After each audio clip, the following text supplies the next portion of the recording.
皆さんごきげんよう、上川薫です。今回取り上げる話題は日本の政治、日米の関税交渉についてです。トランプ大統領は各国に対してアメリカに対する貿易黒字があるのはけしからん。アメリカの貿易赤字を大幅に削減しなければならない。世界各国に散ってしまった製造業はアメリカ国内に戻り、アメリカで消費されるものについてはアメリカで作るべきだというような考え方を示しています。そうした考えをもとにして打ち出したのがトランプ関税で、世界各国に対して従来よりもはるかに高い関税を課す、そうした政策を打ち出しました。これはどこか特定の国というよりも、基本的には全世界に対する関税政策です。こうした政策は、自由貿易を推進する立場とは真逆の、いわゆる反グローバリズムと呼ばれるもので、関税政策を武器化したものです。そして世界各国と話し合いを行う中において、合意に至ったところもあれば、合意に至らなかったところもたくさんあります。そうした中で、話し合いが行われつつも、少なくとも現時点においては、新しく設定したトランプ関税が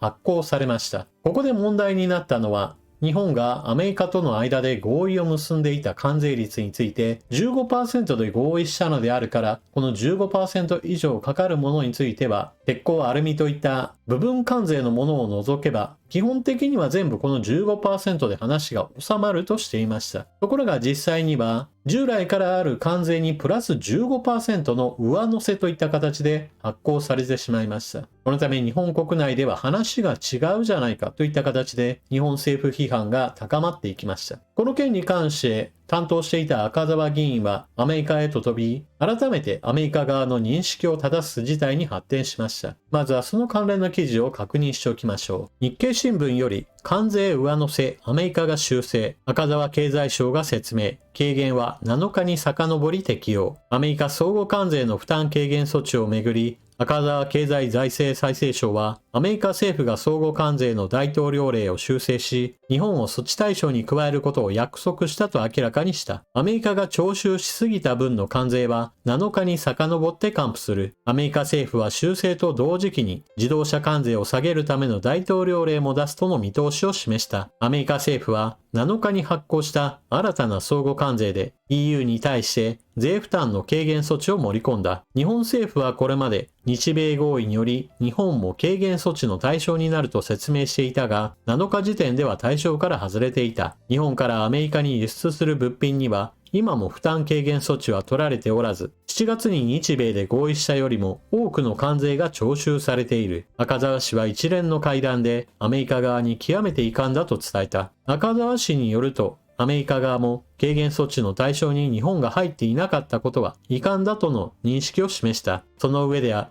メリカ側は相互関税に絡む大統領令を適切な時期に修正することを約束した。大統領での修正後には徴収しすぎた関税を還付する措置を取る。と、このように赤澤議員がアメリカに行くことによって改めて合意内容は 15% であり、追加の関税が 15% ではありませんよといった話が確認されました。ただし、このような食い違いといったものは日本だけではなく世界各国でも発生しています。例えば、最も文書合意について厳密に話を詰めたと言われている EU。その EU であっても、相互関税をゼロにする品目については、アメリカと EU との間で話が食い違っています。その他、ベトナムでは政府が合意の内容を発表できない事態に陥っており、実際どのような内容で両国が合意したのかは全く明らかになっていません。韓国においても、合意はしたと両国発表しているのですが、トランプ大統領は韓国は農産物市場についても全て開放されたと話していますが、韓国側はそのような合意はされていないと全く否定しています。その他、アメリカ側はもう関税交渉の合意がなされたとしているタイ、インドネシア、フィリピン、イギリスなどにおいてもそれぞれ部分交渉はまだ続いています。なお中国をめぐっては合意に至っておらず、それでいて新しい関税の発行についてもいつになるかはわからない不透明な状態が続いています。同様にしてメキシコ、台湾、カナダ、インド、ブラジルなどそれぞれ話の中身が決まっていなかったり、相手国が不当に関税をかけられていると反発している国もあります。今回の一件なのですが、ひとまず日米合意については日本側の説明に基づきアメリカ側も修正をかけてくることを発表したというのですから、この件それ自体についてはこれ以上大きな悪化というものはないでしょう。ただし問題点については多くの指摘が入っています。まず第一に、そもそもこのような話の食い違いが発生しないように合意文書をきっちりと形にして残すべきだという点。これはまさにその通りで、トランプ大統領やもしくはアメリカの政権の高官らとの口約束だけでは認識の違いが発生したとしても何ら不思議はないことです。ただし、同時に現在のトランプ政権との外交交渉においてそうしたことが実現できるかといえば、ほとんどの国が実現できていないのが現状です。最も詳細に話を詰めていたと言われている EU でさえも話の食い違いが現在でもあり、そのことをめぐって個別交渉が続いています。そしてそれ以外の国々ではもはや合意そのものもないような国がほとんどであり、合意文書がないイコール失敗だというのであれば、基本的には世界中の国々全てが交渉に失敗しているとも言えます。そして今回の一件についても合意文書がないといった話だけではなく、じゃあ修正した大統領令がいつ発布されるのか、この点についても期限が定められていないことから、1ヶ月後なのか2ヶ月後なのか半年後なのか1年後なのかいつなのか全く話の終着が見えないではないかという指摘もあります。これもまた同様な話で、トランプ大統領のさじ加減一つというような恐ろしい状態です。なんでこのようなことになっているかといえば、トランプ政権だからとしか言いようがありません。なぜならば、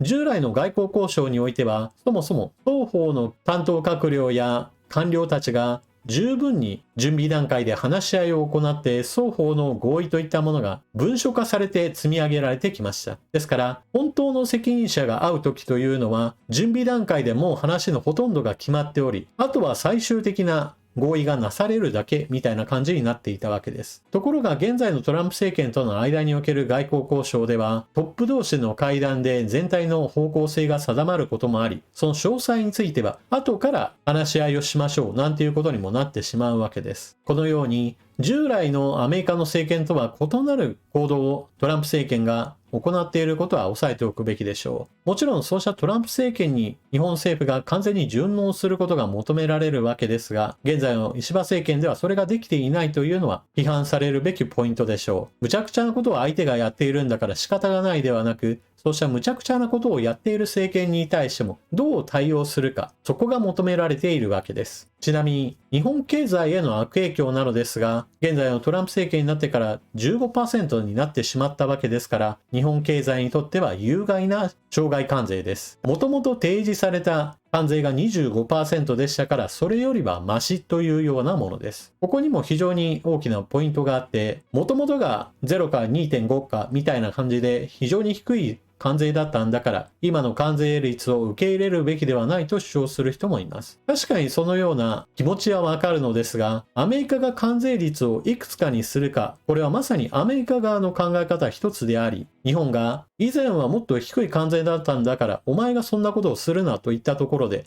相手が聞く耳を持ちません。むしろトランプ政権に対して以前の税率に戻さないんだったら何かするぞみたいな態度を取ることはかえって反発を招き、トランプ大統領が気分次第でもっと追加の関税をかけてくるという最悪の事態を招きかねません。先ほど述べたように官僚が積み上げた上で何か根拠があって関税率を高める話ではなく、トランプ大統領の気分次第で関税率が引き上げられてしまうこの政権の性質については理解しておく必要があるわけです。だからこそ話し合った上で、しかもトランプ大統領が望んでいるものを提示することによって関税率を引き下げるという屈辱的な外交を世界各国が行わなければならなくなっているわけです。ですから理想的な政治と現実的な政治の差にはかなり差があるというわけです。ただしトランプ大統領はこのようにして高い関税を受け入れたくないのであれば、貢ぎ物を差し出せというこの外交の結果として、アメリカは多くのものを失うと私は思います。なぜならば、自由貿易体制を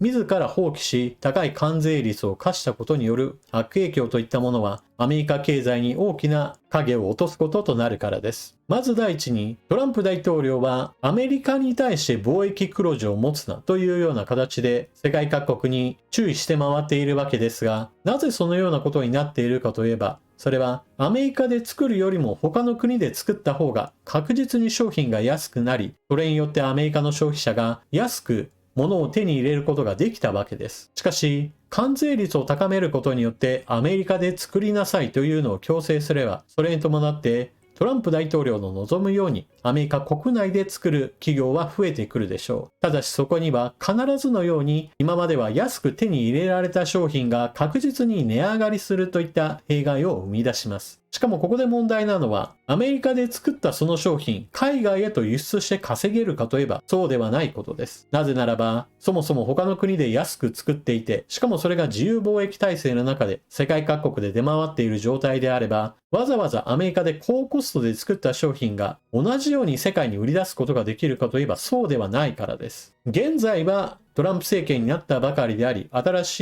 い関税率に基づいて企業は自分の利益を削ってでもアメリカでの販売数量を維持したいと考えています。しかし、高い関税率が当たり前のものとなって、世界各国の企業がこれに対応するようになれば、アメリカ国内での物価高に合わせた形で世界各国対応することとなり、結局のところアメリカ国内で作られたものはアメリカ国内だけでしか回らない。かなり小さな、そして弱い産業を育成することとなります。またトランプ大統領は現在の新体制をさらに進めようとしていて、物事をさらに悪化させる危険性があります。これは個別関税の設定です。新しく打ち出してこようとしている新しい関税というのは、医薬品であれば250%、半導体であれば 100% という関税です。どちらについてもそうですが、アメリカ国内で作れというのがトランプ大統領のメッセージです。しかし、これについても半導体の場合であればまだ高付加価値商品ですから、アメリカで作ったとしてもまだなんとかなるかもしれません。しかし、医薬品分野においては大きな問題があります。それが後発薬、ジェネリック医薬品についてはアメリカ国内で作るということを考えれば、アメリカ人にとって薬を買うためのお金がもっと必要になるだけで、より多くの人々が苦しむことになるからです。後発薬にはその対となる先発薬があります。いわゆる作った時の特許や著作権といったものに守られた状態で開発されたばかりの薬や